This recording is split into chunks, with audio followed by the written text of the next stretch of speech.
Mais seule la digitalisation, le numérique peut nous permettre de faire un bond significatif, d'offrir des services rapides et donc à moindre coût et de faire une économie pour que nous puissions avancer dans notre administration. Que ce soit le domaine de la santé, le domaine de l'éducation, de la sécurité, de la défense, tous les domaines ont besoin aujourd'hui du numérique pour pouvoir avancer. Nous parlons donc de pays qui aujourd'hui cherchent à combattre un phénomène qui gangrène l'Afrique tout entière. Je ne dirais pas le Burkina, qui gangrène l'Afrique tout entière, la corruption. Nous ne pouvons pas lutter contre la corruption sans intégrer le volet digital. Si nous voulons effectivement lutter contre la corruption, il va falloir qu'on accepte de digitaliser beaucoup de procédures, qu'on accepte donc le numérique dans tout ce que nous faisons dans l'administration. Et c'est la seule façon de pouvoir lutter contre la corruption. Et notre pays en a besoin. Notre pays en a drastiquement besoin, d'autant plus que nous sommes encore en train de mettre beaucoup d'énergie pour que beaucoup de secteurs soient digitalisés et nous permettent de faire un bond significatif dans la lutte contre la corruption. Et je vous invite donc à continuer dans ce sens, à intégrer, à fédérer tous les ministères sur les différentes plateformes que vous êtes en train de développer pour que cette lutte contre la corruption voit donc un grand avancement dans les 2-3 ans à venir. Si nous voulons aussi d'instruments de sécurité performants, nous n'avons pas le choix que d'intégrer l'intelligence artificielle. Et je pense que c'est une occasion de pouvoir aussi informer beaucoup de jeunes sur ce que c'est que l'emploi judicieux de l'intelligence artificielle, les prendre des exemples concrets.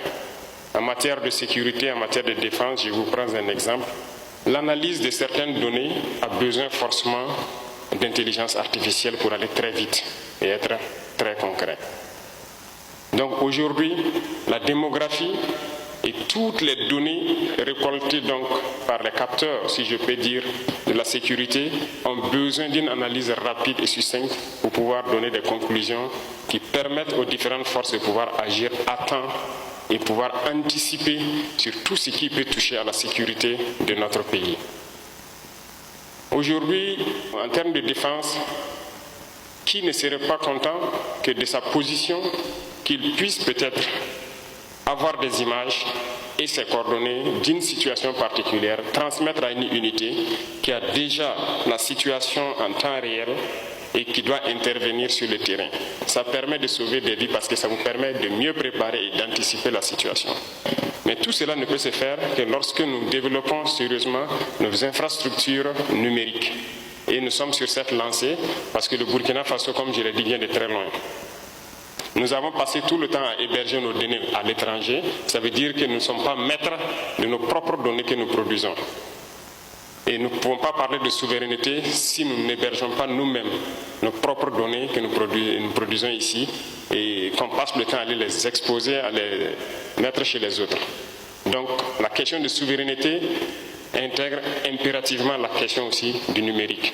Aujourd'hui, nous sommes en train donc d'acquérir des data centers pour pouvoir au fur et à mesure héberger toutes nos données que nous produisons ici sur place et aussi les différentes applications que les jeunes sont en train de développer, à qui d'ailleurs je tire mon chapeau, féliciter toutes les équipes qui participent à ce combat avec nous parce que le Burkina Faso, rien qu'hier, importait les applications élémentaires dans notre administration.